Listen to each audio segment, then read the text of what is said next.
Each episode of Gravity Falls is well known to have tons of secret messages and ciphers hidden throughout. For example, at the very end of each episode, a string of seemingly random characters can be seen.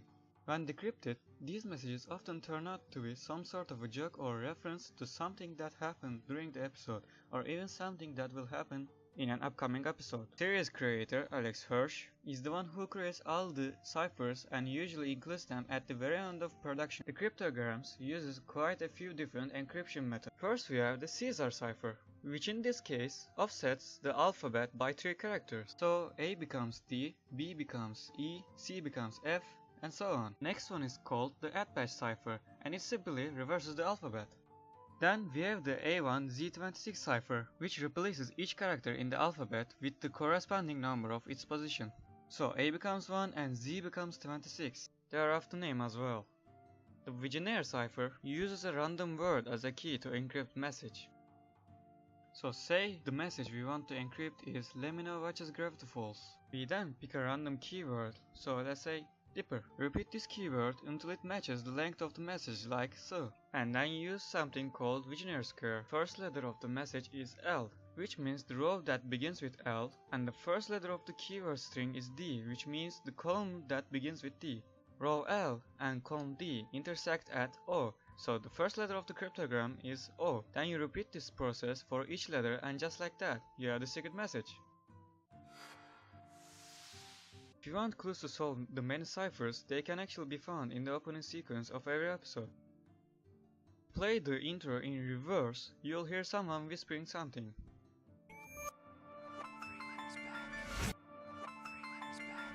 And it's not always the same, as the whisper changes as the ciphers change in the show.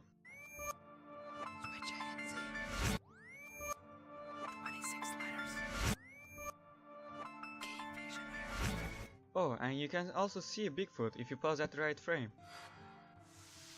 If you ever thought Regular Show, Adventure Time and Gravity Falls seemed a bit similar at times, it's not that strange considering that 3 creators all know each other.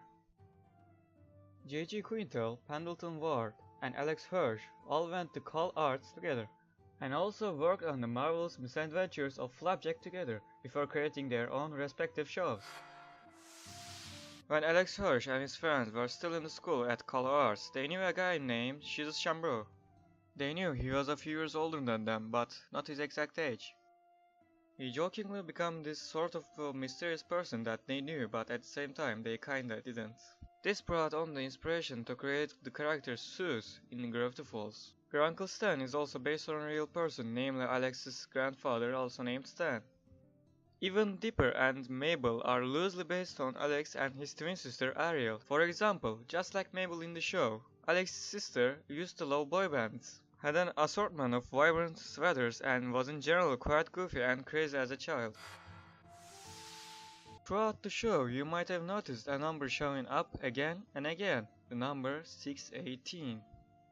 This is the birthday of Alex Hirsch and his twin sister.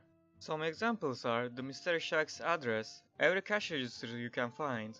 The first page of Journal 3 is dated June 18. When Bill gets angry during one episode, you'll see a bunch of symbols flashing inside his eye.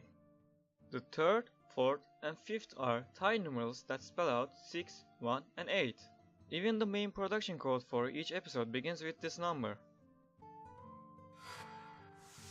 The creator has even appeared as himself a few times. In the opening sequence, the bottom half of his face can be seen in one of the photos. He is seen riding a unicycle in one episode known simply as Alex the Clown. In one episode, a photo of him can be seen with the text "Who" written in red, and in another, he appears on the front cover of a magazine. The name Dipper comes from acne. Well, sort of at least. When Alex Hirsch went to high school, there was a kid with extreme amounts of acne, and he took pleasure in imagining that the acne was stars and thus mapped out the constellations between them. One day, the kid supposedly had the perfect cluster that looked like the Big Dipper on his forehead, and thus Dipper got his name and even the constellation itself in the form of a birthmark on his forehead. The name is just a nickname though, and Dipper's real name has never officially been revealed.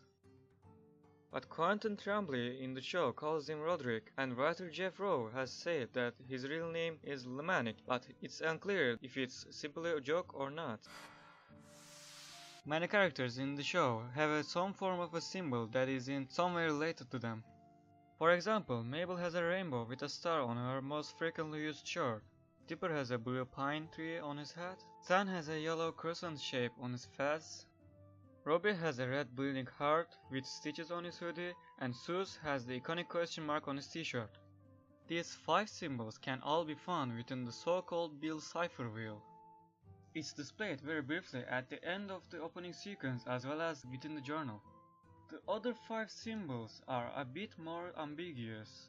The glasses are all but confirmed to represent Stan's brother Ford, also known as the author of the journals. The bag of ice could perhaps be a reference to Dipper, Wendy, or any of her friends, as the Dipper has been made to fetch ice cream for them on several occasions.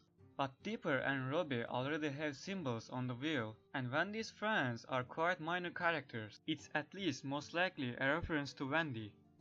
The star is most likely a reference to Gideon Gleeful, but could also be a reference to his father but Gleeful. The 6-fingered hand is obviously a symbol for the journals, but the author Fort Pines already has a symbol on the wheel, so this is a bit of a mystery so far.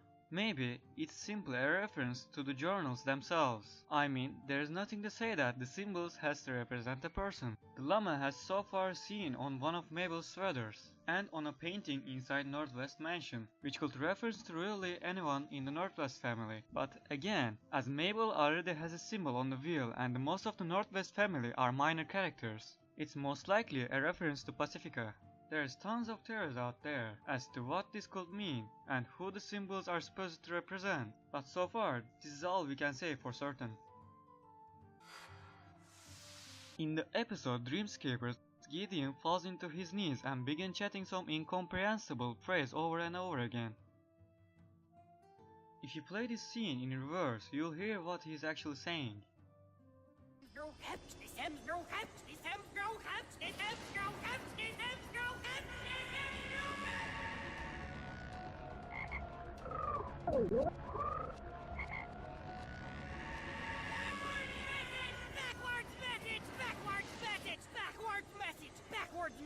Backwards message.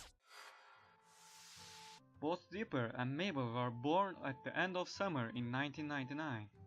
In the show, they are now 12 years old, and as the show takes place over the course of one single summer, it means their childhood will come to an end with the end of the series. Gravity Falls creator has said that summer used to feel endless to him when he was a child, so the length of the summer in Gravity Falls is more emotional than logical. It's supposed to illustrate one long, insane, seemingly eternal summer before they have to return home, leaving behind not only Gravity Falls, but also their childhood. A quick disclaimer before the video ends. This was my English project and this video doesn't belong to me, at least it's footage. I used my voiceover and I didn't do anything at all. I apologize for my bad pronunciations because English is not my primary language, you know that?